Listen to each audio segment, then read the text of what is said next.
बैठी शिक्षिकाएं और शिक्षक साथियों, जैसा कि आप सभी को पता है कि आज हम लोग यहाँ एकत्रित हुए हैं, केवल मात्र एक मांग है, तृतीय श्रेणी अध्यापक तबादला। उसके लिए हम लोगों ने, आपने बहुत बार संघर्ष किया, कई बार ज्ञापन दिए हैं, कई बार धरने प्रदर्शन किए हैं, कई बार कुछ किया है। इस शहीद स्मारक के में एक पहले भी एक आंदोलन हुआ था, आमरण अनशन हुआ था 4-5 दिन का लगातार, उसके भी यहाँ साथी गवाह हैं। साथियों, उसके बावजूद भी सरकारें नहीं छूटी। पिछली सरकार ने भी गोलमोल किया था ट्रांसफर पॉलिसी के नाम पे। इस सरकार को भी 1 साल हो गया है। अब हम लोग उम्मीद करते हैं कि सरकार थर्ड ग्रेड के ट्रांसफर करे। सरकार थर्ड ग्रेड के ट्रांसफर भी नहीं करती और डीपीसी भी नहीं करती। अगर सरकार डीपीसी भी करती तो इतने रिक्त पद हो जाते कि ये जो ट्रांसफर कराने की जो संख्या है वो कम हो जाती। साथियों, सरकार कई बार कहती है कि हम लोग ट्रांसफर पॉलिसी लेके आ रहे हैं, ट्रांसफर पॉलिसी लेके आ रहे हैं, ट्रांसफर पॉलिसी लेके आ रहे हैं। हम लोग देखते हैं ट्रांसफर पॉलिसी में है क्या। सरकार सार्वजनिक नहीं करती, ट्रांसफर पॉलिसी बताती नहीं है।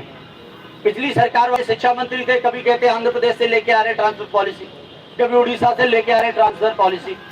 इस बार के शिक्षा मंत्री जी का तो हाल ही अजीब है। वो शिक्षकों के हितों से जुड़ी हुई बात तो कोई करना ही नहीं चाहते।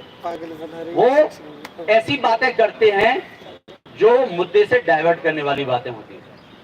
साथियों, मैं आपको बताना चाहता हूं कि ट्रांसफर तो बात की बात है, आपका सम्मान जो है, सम्मान को ठेस सरकार पहुंचाने का काम कर रही है। सम्मान को ठेस इसलिए पहुंचाने का काम कर रही है कि हर वर्ग के ट्रांसफर सरकार करती है। प्रिंसिपल के करती है, 22 के करती है, लेक्चरर के करती है, सेकंड ग्रेड के करती है। आप लोगों के ट्रांसफर नहीं करती।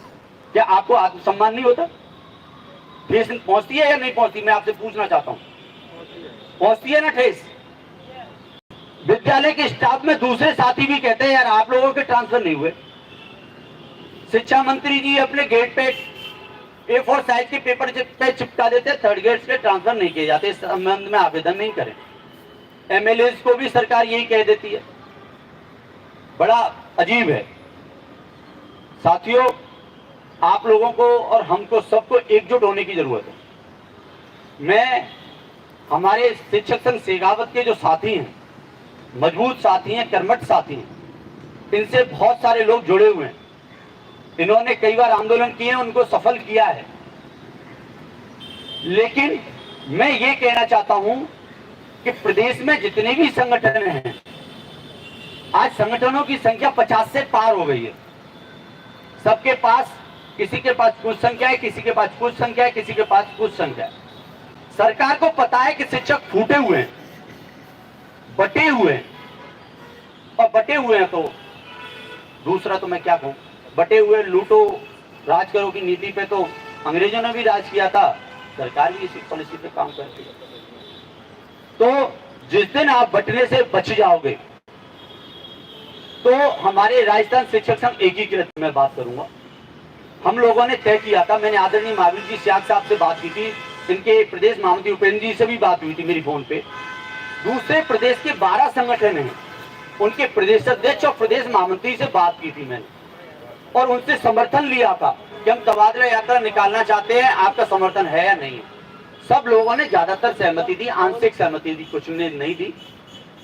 उसी बीच हमारे शिक्षक शेखावत और तृतीय श्रेणी संघर्ष समिति के साथियों ने 5 नवंबर का आज का आंदोलन प्रस्तावित कर दिया। हमें बहुत बड़ी खुशी हुई कि हम लोग ये तबादला यात्रा वगैरह बाद में कर लेंगे, पहले हमें इनको मजबूत करना। अगर कोई दूसरा शिक्षक संगठन भी कोई करना चाहता है, हम लोग उसमें भी चलेंगे। अगर थर्ड ग्रेड टीचर्स के मुद्दे पे हम लोगों को एकजुट होना होगा। अब जरूरत पड़ती है, मैं चाहता हूं, हमारा संगठन चाहता है कि सभी संगठनों के जितने भी मुखिया हैं, जो मेन है 10-15 जितने के जिनके पास अच्छी खासी संख्या है, उनके 2-2 लोग, 5-5 लोग प्रदेश अध्यक्ष, प्रदेश महामंत्री जी, मुख्यमंत्री जी के पास जाएं और उनसे कहें कि हमारी इतनी बड़ी पीड़ा है, सबकी पीड़ा है, क्योंकि उनको पता है एक संगठन आएगा उसको तो कुछ भी करके वो कर देते हैं, लेकिन सब लोग जाएंगे तो सरकार को भी उस पर विचार करना पड़ेगा। तो मेरा ये स्पष्ट सुझाव है अभी इस सभा में कि हमारे जितने भी शिक्षक संगठन हैं उन सबसे आप भी आग्रह करें, हम भी आग्रह करें कि मिलजुल करके एक बड़ा आंदोलन करें, रणनीति तय करें, तब जाके आंदोलन सफल होगा। मैं तो हमारे अभी सुबह साथी हम लोग चर्चा कर रहे थे, हमारे थर्ड ग्रेड के साथी, आप सब लोग जानते हैं कि कोई भी आंदोलन या किसी भी चीज की प्राप्ति के लिए कुछ ना कुछ आपको त्यागना पड़ता है। हमारे साथी कोई कुछ त्यागना नहीं चाहते, थर्ड ग्रेड वाले आप लोग अपनी एक सीएल तक त्यागना नहीं चाहते, इसीलिए छुट्टियों में आंदोलन करने पड़ते हैं।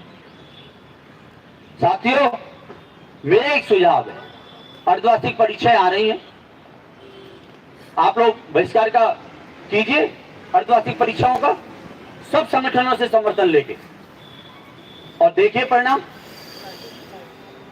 और कोई बड़ी रणनीति आप लोग तय करना चाहते हैं वो कीजिए, लेकिन आपने और हमने सबने इन लोगों का दर्द देखा है, समझा है, महिलाओं का। यहाँ पे कई साथी ऐसे भी बैठे हुए हैं जिनको ट्रांसफर की जरूरत नहीं है, लेकिन फिर भी आपके साथ जुड़े हुए हैं। कई ऐसे भी साथी हैं आप लोगों के लिए लड़ रहे हैं, जैसा भी कुछ हमारे वक्ताओं ने बताया, लड़ रहे हैं। अगर वो सरकार के सामने आगे सामने से लड़ेंगे, सरकार उनको कुछ ना कुछ पनिशमेंट देगी, लेकिन उसकी नेता और शिक्षक संगठनों को परवाह करने की जरूरत नहीं है। जब आप जैसे शिक्षक साथी साथ रहेंगे तो सरकार भी आपका कोई बाल बांका नहीं कर पाएगी। इसलिए मैं आपसे कहना चाहता हूं कि हमारे जितने भी साथी इस सभा में आ गए हैं, आप लोग दर्द समझते हैं, हमारे शिक्षक संगठनों को भी समझना चाहिए, दूसरों को भी दर्द को समझो उन लोगों का, और इनका जो मान सम्मान, जो थर्ड ग्रेड टीचर्स का जो मान सम्मान जो है कम हुआ है, उसको वापस लेके आओ। सरकार को और आम धारणा ये बन चुकी है टीचर्स एकजुट नहीं है, उसको भी आप तोड़ो।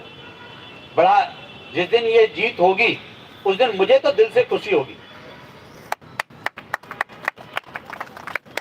थर्ड ग्रेड टीचर्स के ट्रांसफर जिस दिन खुलेंगे उस दिन मुझे दिल से खुशी होगी। क्यों? इसलिए खुशी होगी कि यहाँ पे कई सारे साथी बैठे हुए हैं जो कई बार आते हैं, उसके गवाह हैं इन आंदोलनों के। महावीर जी, आप बीकानेर आंदोलन करोगे तो भी यहाँ से लोग जाएंगे, इतने ऐसे लोग हैं यहाँ पे, कई लोग आपके संगठन के भी आपके साथ तो हैं ही, पर कुछ कॉमन शिक्षक भी ऐसे हैं जिनके अंदर आग है, दर्द है, पीड़ा है। आप सब लोग समझते हैं, जवानी में लोग लगे थे, आज बुढ़ापा आ गया, घर से 700-700 किलोमीटर दूर, 800-800 किलोमीटर दूर लगे हुए हैं, है कि नहीं पीड़ा? हमारे सुनील जी मेहला साहब कहते हैं मेरे पिताजी को बीमारी है, ये दिखाते हैं, यहाँ पे जयपुर आते हैं दिखाने के लिए, फिर भी आंदोलन में आना पड़ता है। कई हैं ऐसे। एक हमारी शिक्षिका हैं अनीता शर्मा, भटपुर की हैं, जयपुर रहती हैं, जालौर में ड्यूटी है, उनके नहीं हुए, वो रोती हैं। ऐसे कई लोगों के दर्द हमें आते हैं। हम लोगों ने प्रदेश में जब हम लोग गए थे, मैं और हमारे प्रदेश अध्यक्ष साहब और बाकी आप भी घूमते हैं सब लोगों सब जगह, हम लोग सुनते हैं लोगों से दर्द। एक बार हम राजसमंद गए थे, वहाँ लोगों की पीड़ा सुन रहे थे कैसे, और कई शिक्षक संगठन आप लोगों से समर्थन लेते हैं साथियों, लेकिन बदले में आपको कुछ देते तो नहीं। आपका अगर वो चाहें मजबूती से सब लोग, तो आपका काम सब लोग करा सकते हैं, हम लोग एकजुट होकर। इसलिए एकजुट होने की जरूरत है। सरकार हमारे लोगों पे दबाव बनाने की जरूरत है। जो जागृत नहीं हुए हैं शिक्षक साथी, उनको जागृत करने की जरूरत है। मैं एक साथी से बात कर रहा था कि आप आंदोलन में 5 तारीख का आंदोलन है जयपुर में शहीद स्मारक पे, आप उसमें जाओगे क्या, चलोगे क्या? कि नहीं नहीं मेरा मन नहीं। मैंने कहा क्यों मन नहीं है? नहीं नहीं क्यों? उसने कहा कि शिक्षक संगठनों में आस्था नहीं रही, विश्वास नहीं रहा, कॉन्फिडेंस नहीं रहा। हमारे जो शिक्षक संगठन हैं उनको कॉन्फिडेंस, शिक्षकों के कॉमन शिक्षक का कॉन्फिडेंस लेके वापस लाने की जरूरत है। हम लोग जब मांग सरकार से मनवा लेंगे तो निश्चित तौर पे शिक्षक संगठनों के जो नेता हैं, शिक्षक संगठनों में आस्था टीचर्स की जगेगी। और आज जितने साथी आए हैं, आप देखोगे, आप लोग जब महावीर जी भाई साहब और पूरी टीम शेखावत जी की, आप लोग जब ये काम करा दोगे ना 3rd ग्रेड का, तो आप लोग एक बार आह्वान करोगे, ये पूरा शहीद स्मारक भर जाएगा। तो साथियों, आप लोग, मैं आपसे पुनः कहता हूं कि आप लोग एकजुट होइए, जो साथी जागृत नहीं है उनको जागृत कीजिए और मजबूत